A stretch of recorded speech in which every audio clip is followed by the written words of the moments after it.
오늘 주님께서 주신 말씀은 시편 109편의 말씀입니다.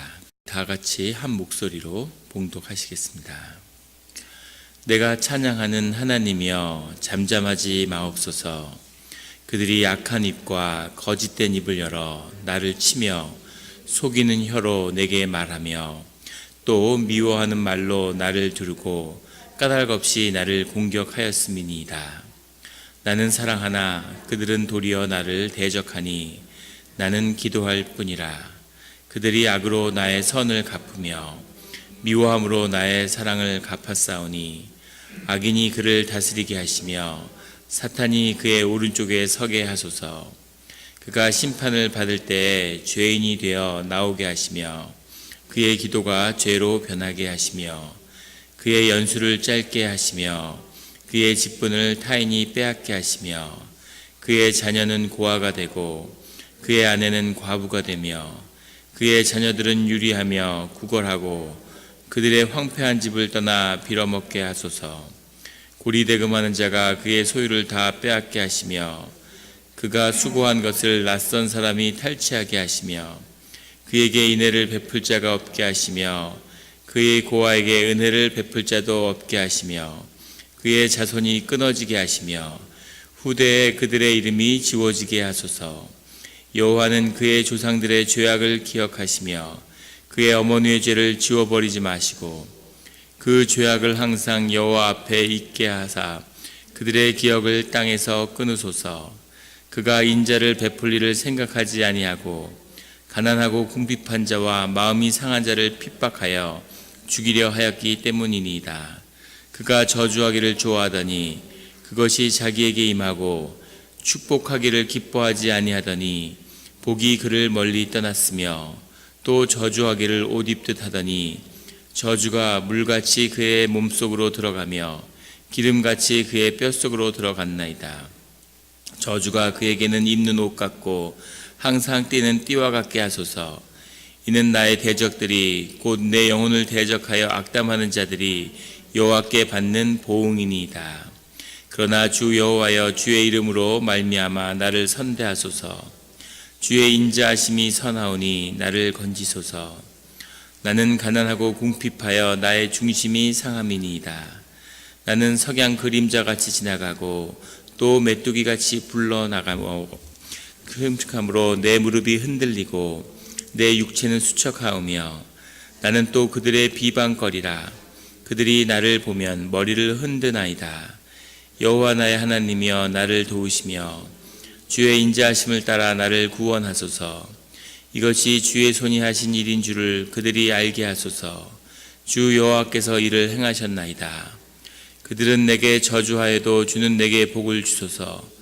그들은 일어날 때 수치를 당할지라도 주의 종은 즐거워하리이다.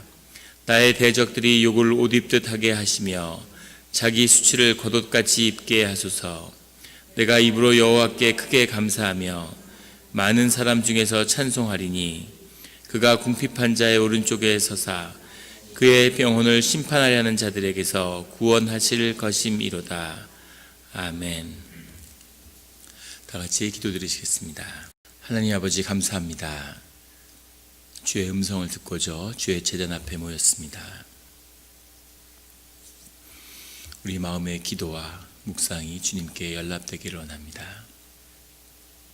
감사드리며 예수 그리스도의 이름으로 기도드렸습니다. 아멘. 오늘 시편 109편의 고백은 1절에 내가 찬양하는 하나님이여 잠잠하지 마옵소서. 주님이 움직여 달라고 하는 그런 간구로 시작하고 있습니다.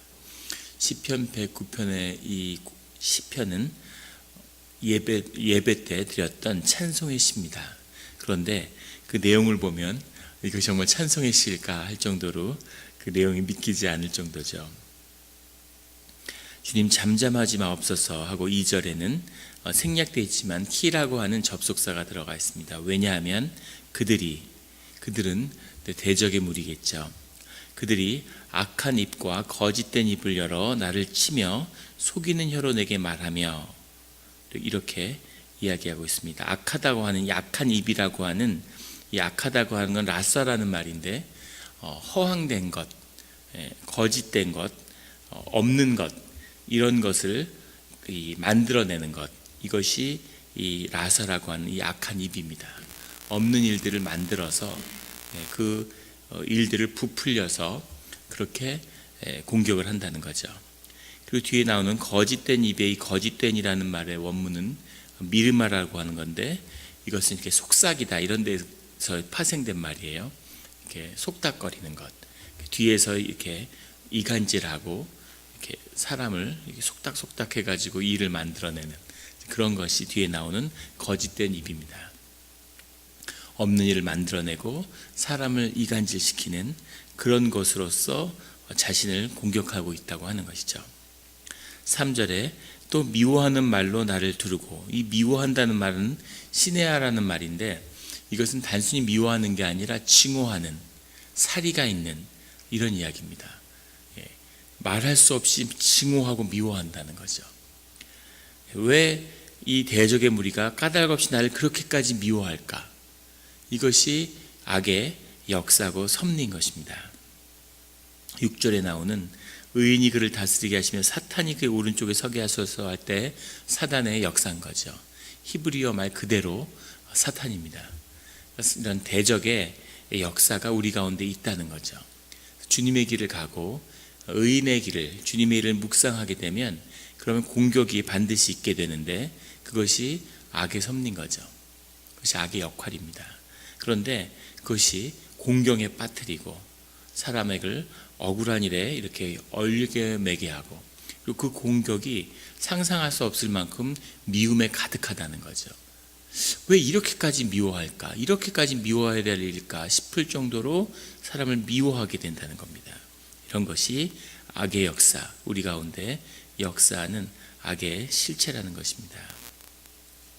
4절에 나는 사랑하나 그들은 도리어 나를 대적하니 나는 기도할 뿐이라.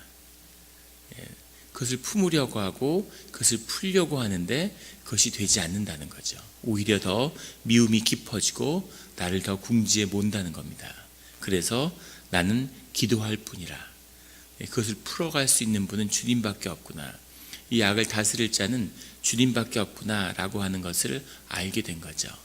그래서 이 억울하고 분한 일 가운데 오직 주님께 기도할 뿐이다. 모든 것을 주님께 올려드리고 맡긴다는 거죠. 5절에 그들이 악으로 나의 선을 갚으며 미워함으로 나의 사랑을 갚았사오니, 선대하고 좋은 일을 행하고자 했는데 오히려 더 그것을 악으로 바꿔서 갚았다는 겁니다.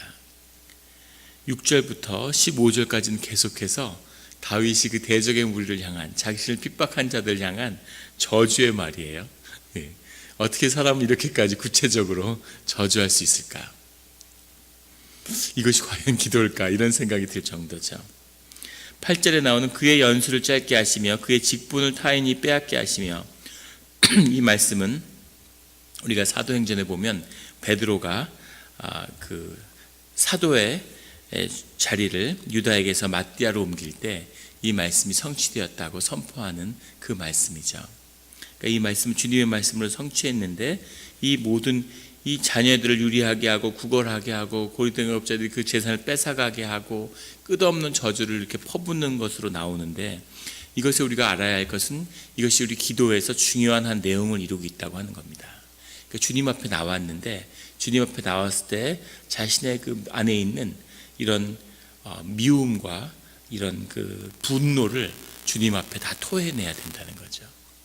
그래서 사람 앞에 토해내면 안 되고 주님 앞에 오직 토해내야 된다고 하는 것을 우리에게 보여주고 있죠. 이것이 정직한 기도고 이것이 진실의 기도입니다.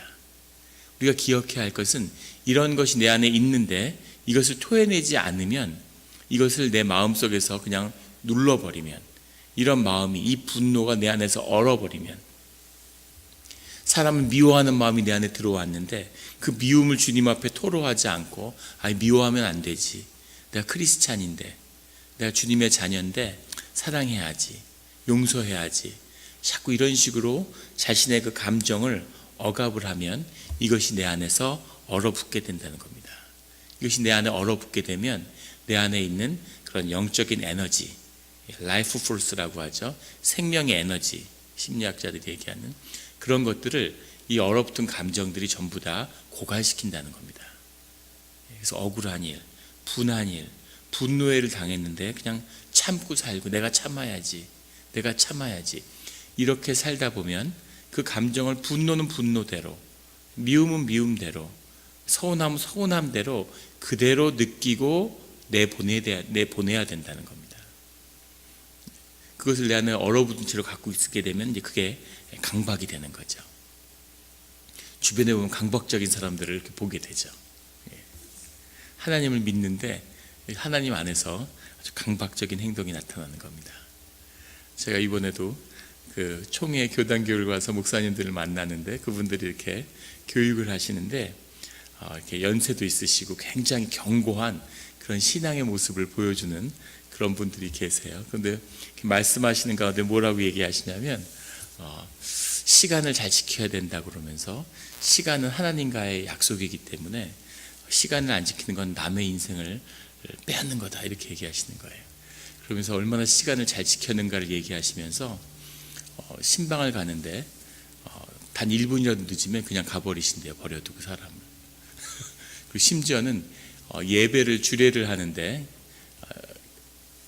신부가 안 왔는데 예배를 드렸답니다. 그래서 그거를 굉장히 간증같이 얘기하시더라고요. 물론 열심히 하나님을 믿고 살아오셨겠죠. 그런데 문제는 뭐냐면 왜 그런 강박적인 행동이 나타나느냐 하는 겁니다. 그것이 자기 내면에 대한 억압의 증거죠. 이미 자신도 자신의 감정을 못 느끼는 상태가 된 거예요. 그래서 억압적인 행동을, 강박적인 행동을 하면서도 못 느끼는 거죠. 영적으로 병든 겁니다. 그래서 크리스천의 길, 믿음의 길을 간다고 하는 것은 자기 감정과 정서에 충실해지는 거죠. 그 자기로서 주님 앞에서 자유한 거고 주님 앞에 바로 서는 것입니다. 정직함으로 진리로 주님 앞에 기도하는 것이죠. 자꾸 신앙의 길이라는 건 뭔가 억압하는 길이고 본성에 어긋나는 주님의 이름으로 그걸 억압하는 것 같이 그런 식으로 오해하고 그렇게 자꾸 가리키는 거죠. 그래서 강박적인 행동들이 자꾸 나타나게 되는 거죠. 자기 감정을 충실히 누리는 것. 그래서 오늘 보면 이 다윗이 경험한 이 분노와 이 서운함과 미움을 그대로 다 토해내고 있는 겁니다. 이것을 누구한테 토해내야 되냐면 하나님한테 토해내야 되는 거죠. 기도를 통해서 토해내야 되는 거죠. 그것이 다 토해내고 나면 내 심령이 회복되는 겁니다. 이것이 우리가 드리는 기도의 중요한 축복이죠. 우리가 기도하면서 슬픈 일이 있으면 기도하다가 충분히 울고, 미움이 있으면 그 미움을 충분히 주님 앞에 토로하고 주님이 우리의 마음을 받으시는 거죠. 이 기도를 들어주실 수도 있고 그렇지 않을 수도 있습니다. 우리가 주님에게 맡겼기 때문에, 기도했기 때문에 어떻게 하시는 것은 주님이 하실 일이죠. 그런데 우리는 그것을 주님에 맡겼기 때문에 그 미움에서 풀려나는 겁니다. 그러지 않고 그 미움을 우리 안에 눌러놓으면 그 미움이 우리 안에 있는 이 생명의 에너지를 다 고갈시키는 거죠. 그래서 이런 미움이나 한이 있는 사람은 시름시름 이렇게 비실비실 하는 거예요. 그 에너지가 약하기 때문에 그걸 전부 나의 얼어붙은 이 정서적인 억압들이 다 먹어치우는데 내 안에서 내가 무슨 힘을 내겠습니까? 더 무서운 건 이것을 계속 가지고 있으면 이것이 나의 영성체처럼 나의 영을 지배하게 된다는 겁니다. 그러면 이번에는 이것이 그 미움의 에너지, 미움도 에너지를 내죠. 사람이 미워하고 증오하면 거기서 나오는 에너지를 붙들고 살게 돼요. 그 최악의 상황이 되는 거죠. 그러면 사람이 계속 미워하는 일, 계속 억울한 일을 계속 당하게 됩니다. 왜냐하면 내 영이 그러한 일들을 불러들이기 때문이죠. 거기까지 가면 참 힘들어집니다. 그런 분들이 있어요. 주변 한번 잘 보십시오. 계속 억울한 일이 있고 계속 속고 계속 천덕꾸러기 같은 행동을 하게 되고, 왜 그렇게 자꾸 그런 자리로 가게 될까? 그것은 이제 이미 나의 미움과 나의 서운함, 이런 것들이 오랜 시간 뭉쳐서 내 안에 하나의 영성체 같이 그렇게 내 삶을 흔들고 있다는 거죠. 이런 분들은 깊은 치유가 있어야 합니다. 내적 치유 같은 것을 경험하고 그것을 부숴버리고 토해내는 그런 일들이 밖에서부터 안으로 이렇게 이루어져야 되는 거죠.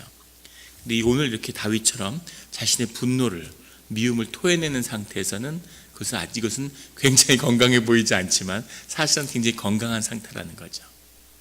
주님도 주님의 분노를 쏟아내시잖아요. 그리고 그것을 돌이키시죠. 자비하심으로. 우리의 성품이 왜 이럴까? 우리가 주님의 성품을 닮았죠. 온전하지 못할 뿐이지. 그래서 우리의 마음 가운데 이것을 주님에게 토로한다는 것은 굉장히 중요한 것이라는 것을, 오늘의 기도를 보면서 이런 기도를, 미움이 있는 자에게 저주를 퍼부으십시오. 기도를 통해서, 기도 안에서, 실제로 하면 안 되고 기도 안에서 주님을 향해서 주님께 투사하는 거죠. 주님은 이 모든 것을 흡수하고 받아주실 수 있는 그런 분이고, 또 그것을 통해서 우리를 회복시켜 주실 수 있는 그런 분이라는 것을 기억하는 우리 성도님들이 되시기를 축원합니다. 16절에 그가 인자를 베풀리를 생각지 아니하고 가난하고 궁핍한 자와 마음이 상한 자를 핍박하여 죽이려 하였기 때문이니라. 아주 중요한, 가난하고 궁핍한 자가 주님이 긍휼히 여기는 두 가지 중요한 사람들이죠. 앞에 나오는 가난하다는 것은 어려움에 처한, 곤란한, 핍박받는 그런 것이 원뜻이고, 뒤에 나오는 궁핍하다는 것은 경제적으로 어려운, 정말 앞에 나온 것처럼 우리가 말하는 가난하다는 뜻입니다. 그런 사람한테는 주님의 인자하심이 늘 함께 하시죠. 그리고 마음이 상한 자, 큰 아픔이 있고 큰 어떤 고통 속에서 자신의 심령이 깨져버린 사람이죠. 주님이 찾으시는 마음이 상한 자입니다. 가난하고 궁핍하며 마음이 상한 자를 주님이 긍휼히 여기시고 주님이 함께 한다는 것을 이 시편의 기자는 깊이 알고 있는 거죠. 그래서 22절에 가면 나는 가난하고 궁핍하여 나의 중심이 상함이니이다, 이렇게 고백하는 거죠. 주님, 제가 가난한 사람입니다. 제가 궁핍한 사람입니다. 제 마음이 다 상했습니다. 저에게 인자와 자비를 베풀어 주시옵소서라는 고백으로 나가는 거죠. 우리가 늘 그 자리에 쓰고 그런 사람들을 돕는 입장에 서며 그 상한 마음을 구하는 거죠. 하나님이 상한 심령을, 그 심령을 통해서 주님과 연결되는 거죠. 오늘 깊은 심령의 상함을 가지고 주님 앞에 나와서 통회하는 마음으로 주님 앞에 그 서러움을 다 토해내고 있는데 주님이 그런 심령을 구하신다는 겁니다. 예수 그리스도의 그 상한 심령을 여기서 깊이 십자가의 아픔을 만나는 거죠. 아픔을 통해서. 그래서 깊은 아픔을 주는, 우리 마음에 상한 심령을 주는 것은 주님이 그 마음을 구하시는 거죠. 기도하는 자리로 불러내는 겁니다. 그 아픔을 바꿔서 그것이 기도의 은사가 되는 거죠. 이것은 축복의 하나님의 콜링일 수 있습니다. 오랜 시간 주님이 아마 다 그런 제목들이 있으실 거예요. 삶에 많은 걸 풀어주시는데 풀어주지 않는 기도의 제목이 있는 거죠. 그것 때문에 오랜 시간 아파하고 있는데 그 문제를 풀어주시지 않는 거예요. 자식일 수도 있고 남편일 수도 있고 사업일 수도 있고 뭐 집일 수도 있고 여러 가지 문제들이 있습니다. 그 하나를 주님이 계속 풀어주지 않는데 그걸 위해서 계속 기도하게 하시는 거죠. 10년, 20년, 30년. 그래서 그 기도를 통해서, 그 아픔을 통해서 진실한 마음을 주님이 구하시는 거죠. 다윗도 억울한 일을 많이 당하고 핍박을 당하고, 다윗은 사람들 앞에 드러나야 하는 사람이고, 그리고 기질이 밝은 사람이죠. 기분이 좋은 사람들 앞에 나가서 막 춤을 추고 그런 사람이에요. 그런 것 때문에 사람들 앞에서 핍박을 받는 거죠. 그 모습을 보고 기뻐하고 같이 좋아한다는 건 삶이 연합됐다는 얘기인데, 그렇지 않으면 그 기쁨, 쟤는 왜 저래? 쟤는 왜 이렇게 앞에 나서지? 쟤 뭐가 그렇게 좋지? 그런 계속 핍박을 받아야 하는 그런 삶을 왜 다윗이 살아야 되느냐? 그것은 다윗이 사람 앞에 들어서고 지도자여야 되고 사람들 앞에 자신을 드러내야 하는 그런 삶의 콜링 가운데 있다는 것을 사실은 보여주는 것일 수도 있죠. 늘 주님의 부르심과 그 주님에게서 받는 세상에서 받는 핍박은 맞닿아 있는 겁니다. 그것을 다윗은 우리에게 보여주고 있습니다. 26절에 여호와 나의 하나님이여 나를 도우시며 주의 인자하심을 따라 나를 구원하소서. 그 모든 끝에서 나를 구원하시는 것은 주님의 인자와 자비입니다 라고 고백하는 거죠. 28절에 가면 그들이 내게 저주하여도 주는 내게 복을 주소서. 복을 구하는 겁니다. 주님에게 복을 받는 성도님들이 되시길 예수 그리스도의 이름으로 축원합니다. 기복신앙이 아니다. 기독교는 무슨 복을 구하냐, 천만의 말씀이죠. 그것은 인간의 위선입니다. 우리는 주님 안에서 복을 구하여야 되고 또 복을 받아야 되죠. 우리 자녀가 복 받는데 나는 복이 필요 없어, 이런 사람이 누가 있겠습니까? 주님 앞에 겸손한 마음으로 무릎을 꿇고 복을 구해야 하는 것이 우리 믿는 자들의 소명임을 기억하시기 바랍니다. 30절에 내가 입으로 여호와께 크게 감사하며 많은 사람 중에서 찬송하리니 그가 궁핍한 자의 오른쪽에 서사 그의 영혼을 심판하려 하는 자들에게서 구원하실 것이미로다. 그런 악한 묶임에서 구원할 수 있는 것은 주님밖에 없으며 내가 입으로 여호와께 크게 감사하며, 지금 쭉 앞에 나오는 고백을 보시면 알겠지만 지금 상황이 감사할 상황이 안 되잖아요. 그런데 여호와께 크게 감사하는 거죠.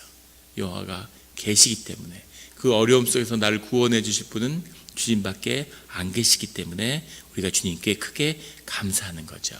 그리고 사람들 가운데서 주님께 찬송하는 것입니다.